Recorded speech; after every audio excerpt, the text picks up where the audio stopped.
In this video, we're going to get into the last editing method in the profile creation toolbar. So again, we're going to navigate into the profile creation toolbar by selecting our profile and selecting geometry editor.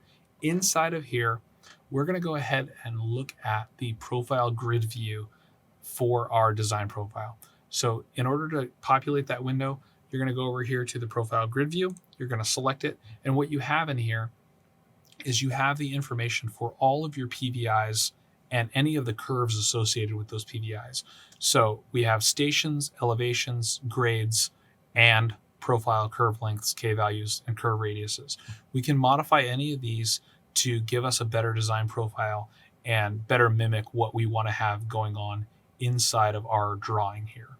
So what we're going to do first is we're going to go ahead and modify some of the grades. So I'm going to make the assumption in my profile view window that I want that design profile to be coming off the road at negative 1.5%. So I'm going to modify this to negative 1.5.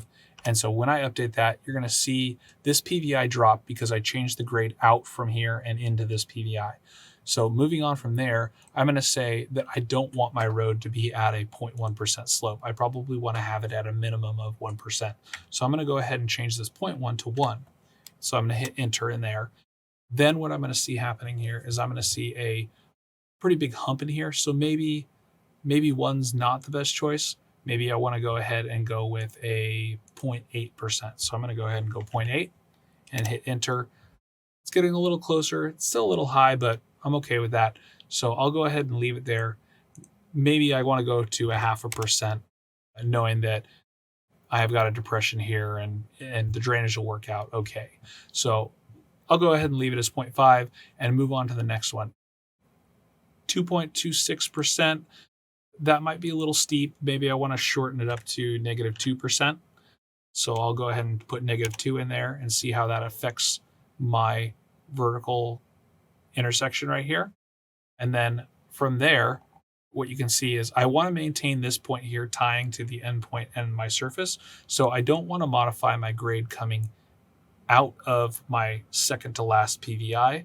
So if I wasn't happy with this and I wanted to modify this grade here, this 1.34, I would go ahead and modify this grade right here.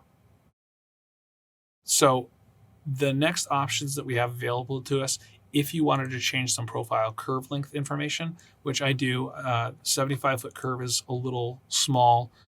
I'm going to go ahead and go with a 100-foot vertical curve and hit enter and see how that looks. That looks a little bit better. It's bringing my profile down a little bit more. Maybe you want to even go test out and see if a 150-foot curve looks good. And so I've now placed a 150-foot curve. We're getting even closer to mimicking the existing conditions. I think I'm going to go ahead and leave it at a 150-foot vertical curve.